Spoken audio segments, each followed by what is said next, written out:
खालिस्तान जिंदाबाद के नारे पंजाब की सड़कों पर खुलेआम लग रहे हैं। पुलिस निहत्ती होकर चुपचाप तमाशा देख रही है और अमृतपाल सिंह नाम का ये जो आदमी है, ये महंगी मर्सिडीज की एसयूवी में बैठकर एक तरह की निजी सेना के साथ सड़कों पर खुलेआम घूम रहा है। कहने को तो ये सब अपने आप को संत बताते हैं, लेकिन इनकी करोड़ों की गाड़ियां भी देख लीजिए आप, जिनमें बैठकर ये जाते हैं। अपने बॉडीगार्ड्स हैं, हथियारों के साथ सैकड़ों की संख्या में लोग चल रहे हैं और इन्हें रोकने वाला कोई नहीं। अब हैरानी की बात यह है कि अमृतसर पुलिस ने अब तक ना तो थाने पर हमला करने वाले खालिस्तानियों के खिलाफ कोई मुकदमा दर्ज किया है, ना ही इस मामले में आगे भी कोई कार्रवाई करने की बात कही है। यानी आप ये बात तो भूल ही जाइए कि इन खालिस्तानियों ने जो हिंसा की है, कानून को अपने हाथ में लिया है, संविधान की धज्जियां उड़ा दी हैं, इस पर इनके खिलाफ कोई एक्शन होगा ऐसा बिल्कुल नहीं लगता।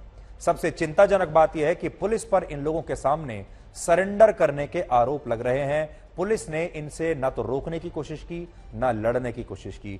कल की तस्वीरें आप देख लीजिए।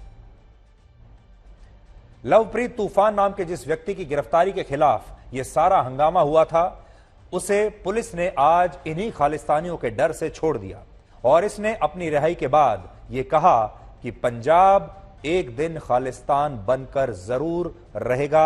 उससे भी आज हमने बात की है, उसकी बात सुनिए। देखो जी, ਇਹ ਤੇ ਕਹਿਣ ਘਣਾਉਣ ਦੀਆਂ ਗੱਲਾਂ ਬਾਤਾਂ, ਕੋਈ ਸਾਨੂੰ ਮਾਓਵਾਦੀ ਜਿਹੜਾ ਵੀ ਸੱਚ ਹੱਕ ਦੀ ਆਵਾਜ਼ ਨੂੰ ਬੁਲੰਦ ਕਰਦਾ ਆ, ਗੁਲਾਮੀ ਨੂੰ ਲਾਉਣ ਦੀਆਂ ਗੱਲਾਂ ਕਰਦਾ ਆ, ਉਹ ਸਾਡੇ ਤੇ ਕੋਈ ਸੈਪਰੇਟ ਜੇ ਸਾਡੇ ਤੇ ਨਾਮ ਲਾਏ ਜਾਂਦੇ ਆ, ਕੋਈ ਖਾਲਿਸਤਾਨੀ ਕਹਿ ਲੋ ਜਾਂ ਕੋਈ ਸਾਨੂੰ ਟੈਰਰਿਸਟ ਚ ਕੋਈ ਸਾਨੂੰ ਮਿਲੀਟੈਂਟ ਕਹਿੰਦਾ ਵਾ, ਜਦੋਂ ਵੀ ਸੱਚ ਹਵਾਜ ਦੀ। ਪਰ ਇਹ ਆ ਕਿਸੇ ਨੂੰ ਇੰਨੀ ਚੀਜ਼ ਦਾ ਮਤਲਬ ਹੀ ਨਹੀਂ ਪਤਾ ਵੀ ਡੈਫੀਨੇਸ਼ਨ ਕੀ ਹੈ ਖਾਲਿਸਤਾਨ ਦੀ। ਮਤਲਬ ਕਿ ਇੱਕ ਖਾਲਸ ਜਗ੍ਹਾ ਵਾ ਜਿਹਦੇ ਵਿੱਚ ਸਾਰੇ ਚੌਪ ਵਰਨਾਂ ਨੂੰ ਉਪਦੇਸ਼ ਸਾਂਝਾ ਵਾ। ਦੂਜੀ ਗੱਲ ਜਿਹੜੀ ਇੱਥੋਂ ਰਹੀ ਆ ਸੰਗਤ। यह व्यक्ति पुलिस की गिरफ्त में था, जिसे पुलिस ने आज खालिस्तानियों से डर के छोड़ दिया और पुलिस ने इस व्यक्ति को यह कहते हुए रिहा किया है कि इसके सहयोगी और खालिस्तानी समर्थक अमृतपाल सिंह ने जो सबूत पुलिस के सामने पेश किए, उससे यह साबित हो जाता है कि इस व्यक्ति पर लगे आरोप बेबुनियाद हैं और इसलिए पुलिस ने इन सबूतों के आधार पर अदालत में एक एप्लीकेशन लगाई और इसी एप्लीकेशन पर अदालत ने इस व्यक्ति को रिहा करने का आदेश दे दिया। इसलिए ना तो आज अदालत इन खालिस्तानियों को रोक पाई और ना ही पुलिस इन खालिस्तानियों को रोक पाई। आज ये पंजाब की सड़कों पर खुलेआम घूम रहे हैं। थोड़े दिन के बाद पंजाब का बॉर्डर पार करके दूसरे राज्यों में भी जा सकते हैं। पुलिस ने असल में वरिंदर सिंह नाम के एक व्यक्ति की शिकायत पर कुल 20 लोगों के खिलाफ एफआईआर दर्ज की थी और इन लोगों पर आरोप था कि इन्होंने वरिंदर सिंह का अपहरण करके उसके साथ मारपीट की, उसे टॉर्चर किया और इन्होंने ये इसलिए किया क्योंकि वरिंदर सिंह इन तमाम लोगों को पंजाब में खालिस्तान को बढ़ावा देने का आरोप लगा रहा था और इसने सोशल मीडिया पर भी इसे लेकर एक पोस्ट लिखी थी। जिन 20 लोगों के खिलाफ पंजाब पुलिस ने एफआईआर दर्ज की थी, उनमें खुद अमृतपाल सिंह का नाम भी था, लेकिन पुलिस के डर का अंदाजा आप लगाइए कि उसने इसी मामले में शामिल एक आरोपी से ही सबूत लिए, इन सबूतों पर आंख बंद करके विश्वास भी कर लिया और उसके साथी को अदालत से रिहा करवा के भी पुलिस ले आई। और हमें लगता है कि यह पहला ऐसा मामला होगा जिसमें पुलिस एफआईआर में नामजद एक आरोपी की बात मानकर अदालत को कह रही है कि ये आरोपी जो बात कह रहा है वही सही है और उसके साथी को रिहा कर देना चाहिए। यहां बात सिर्फ इतनी नहीं है, पुलिस ने कहा है कि उसने एक स्पेशल इन्वेस्टिगेशन टीम यानी एसआईटी भी बनाई है जो इन लोगों पर लगे आरोपों की जांच करेगी और ये एसआईटी भी इन आरोपियों के दबाव में ही बनाई गई है क्योंकि ये चाहते थे कि इनके खिलाफ लगे बाकी के सारे आरोपों को भी रद्द किया जाए। सोचिए, आपने इससे पहले कभी यह सुना था कि पुलिस ने आरोपियों के दबाव में आकर कोई एसआईटी बनाई हो? लेकिन इस मामले में ऐसा ही आरोप लग रहा है और इससे यह पता चलता है कि पुलिस इन खालिस्तानियों से डर गई है और इस डर की वजह है इन लोगों की खुली धमकी। हमें यह भी पता चला कि 23 फरवरी को जिन लोगों ने अजनाला पुलिस स्टेशन पर हमला किया था, उनकी संख्या 1,500 के आसपास थी और इनमें से कई लोगों के पास अपनी बंदूकें थी और तलवारें भी थी। ये लोग आज भी हथियारों के साथ सड़कों पर पहरा देकर पुलिस पर दबाव बना रहे थे और आप इन तस्वीरों में देख पाएंगे कि जब हमारी टीम ग्राउंड जीरो पर रिपोर्टिंग कर रही थी, उस समय इन लोगों ने अपने शरीर पर खतरनाक बंदूकें लटकाई हुई थी, कारतूसों से भरी हुई बेल्ट्स पहनी हुई थी, जिससे ये समझ में आता है कि पंजाब में इस समय ऐसा कुछ हो रहा है जो देश के लिए भी सही नहीं है और पंजाब के लिए भी सही नहीं है। आज हम पंजाब में रहने वाले और पंजाब के बाहर रहने वाले सारे सिख धर्म को मानने वाले लोगों से कहेंगे कि क्या वाकई वो सारे लोग इनके साथ हैं? क्या सारे दुनिया के सिख जो हैं वो यही चाहते हैं जो ये लोग चाहते हैं? आज उन्हें भी इस बात का जवाब देना होगा और अगर वो वाकई में देशभक्त हैं, भारत के साथ हैं, तो उन्हें ऐसे लोगों को डिस्करेज करना होगा। अब इन तस्वीरों से आप समझिए कि जो खालिस्तानी आतंकवादी जरनैल सिंह भिंडरावाला हैं और भिंडरावाला और उसके साथी भी इसी तरह अपने हथियारों के साथ चलता था।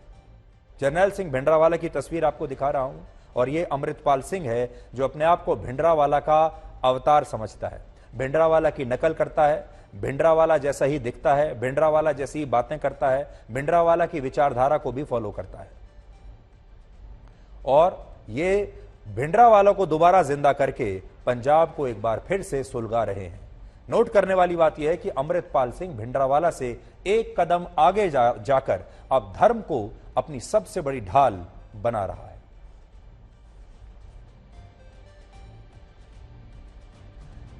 पंजाब सरकार में आवास और शहरी विकास मंत्री अमन अरोड़ा ने यह आरोप लगाया है कि पुलिस लवप्रीत तूफान को इसलिए छोड़ने पर मजबूर हो गई क्योंकि अमृतपाल सिंह अपने साथ सिखों के प्रमुख धार्मिक ग्रंथ गुरु ग्रंथ साहिब की एक प्रति लेकर पुलिस थाने में आ गया था और इस दौरान पंजाब पुलिस ये नहीं चाहती थी कि किसी भी वजह से गुरु ग्रंथ साहिब की बेअदबी या उसका अपमान हो, इसलिए पुलिस को और सरकार को इस खालिस्तानी के सामने झुकना पड़ा।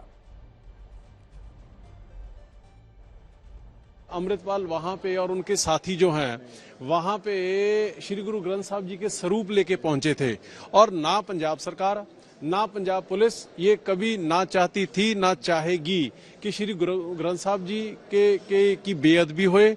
इस वजह से रिस्ट्रेंट जो है वो वहां पे बरता गया। लेकिन अब सवाल ये खड़ा होता है कि जो व्यक्ति जो सिखिज्म की बात करते हैं, आज अगर वो श्री गुरु ग्रंथ साहिब जी को थाने में लेके पहुंचेंगे तो क्या ये सही है?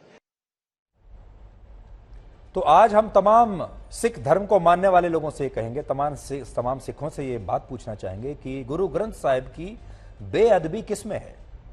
गुरु ग्रंथ साहिब को गुरुद्वारे में होना चाहिए या इस तरह उनको पुलिस थाने में लेकर जाना चाहिए? बेअदबी तो वही लोग कर रहे हैं जो इस पवित्र ग्रंथ को लेकर थानों में घूम रहे हैं और अपने साथियों को जबरदस्ती जेल से रिहा कराने पर तुले हुए हैं, हिंसा कर रहे हैं, पुलिस वालों को घायल कर रहे हैं और लॉ एंड ऑर्डर जो मशीनरी है पंजाब की उसे पूरी तरह से नष्ट कर रहे हैं। बेअदबी किसमें है? यह आज सिखों को तय करना होगा कि बेअदबी ये कर रहे हैं या बेअदबी पुलिस करती। और अगर आने वाले समय में भी लोग अगर यही काम करने लगे, गुरु ग्रंथ साहिब को लेकर कहीं भी घुस गए, किसी भी पुलिस थाने में घुस गए और किसी जगह घुस गए, अदालत में घुस गए, तब लोग क्या करेंगे? तब पुलिस क्या करेगी? क्या उन्हें खुली छूट दे दी जाए? पुलिस को डराने वाला अमृतपाल सिंह खुद भी ये कह रहा है कि पुलिस ने उसके साथी को खालिस्तानी समर्थकों के दबाव में ही छोड़ा है। जिस बंदे ने मेरे खिलाफ कंप्लेन की है मैंटली अपसेट पीजीआई चो इलाज चलदा ਉਹਦਾ ਹੈ ਤੁਸੀਂ ਇੱਕ ਮੈਂਟਲੀ ਅਪਸੈਟ ਬੰਦੇ ਦੀ ਸਟੇਟਮੈਂਟ ਦੇ ਉੱਤੇ ਕਿੰਨਾ ਪਰਚਾ ਦਰਜ ਕਰਦਾ? ਉਹ ਆਮ ਆਦਮੀ ਪਾਰਟੀ ਦਾ ਬੰਦਾ ਲੈ ਕੇ ਲਾਗੇ ਬਹਿ ਕੇ ਪ੍ਰੈਸ ਕਾਨਫਰੰਸ ਕਰ ਰਿਹਾ, ਤੁਹਾਨੂੰ ਪੋਲੀਟੀਕਲ ਮੋਟਿਵ ਨਹੀਂ ਨਜ਼ਰ ਆ ਰਿਹਾ? ਡੀਐਸਪੀ ਮਨਮੀਤ ਸਾਨੂੰ ਲੱਗਦਾ ਵੀ ਮੇਰੇ ਵਰਗੇ ਬੰਦੇ ਨੂੰ ਤੁਸੀਂ ਇਹੋ ਜਿਹੇ ਪਰਚੇ ਚਲਾਉਣਾ ਚਾਹੀਦਾ ਤੁਹਾਨੂੰ। अमृतपाल सिंह जरनैल सिंह भिंडरावाला को अपना हीरो मानता है, अपना आदर्श मानता है, उसी की तरह दिखना चाहता है, उसी की तरह पंजाब में आतंकवाद फैलाकर उसे एक अलग देश यानी खालिस्तान बनाना चाहता है। ये बातें वो अब खुलेआम कह रहा है। आज हमारी टीम ने खालिस्तान के इस नए पोस्टर बॉय का भी एक इंटरव्यू किया है जो आप सबको बहुत ध्यान से सुनना चाहिए। और आज हम पंजाब की सरकार से ये पूछना चाहते हैं कि आखिर पंजाब को तोड़ने की बातें करने वाला ये खालिस्तानी अभी जेल से बाहर खुलेआम हथियारों के साथ कैसे घूम रहा है। Are you not propagating a separate state? Are you not talking about? I am, and what is not a crime. If I'm trying to do it in a peaceful manner, how it is a crime? Within a democracy, self-determination is not a crime. See, in 1947, we chose to be here, in this part of the country. They divided Punjab, the British divided Punjab by the policy, because Punjab was the strongest like, country in that time. They had to, like, conquer it after 3 attempts. Do you think you are the starting point for revival or the efforts to revive No, Khalistan? you asked me about the Lahore question. Let me answer it. Once we'll make a Khalistan here, we'll go for Lahore too.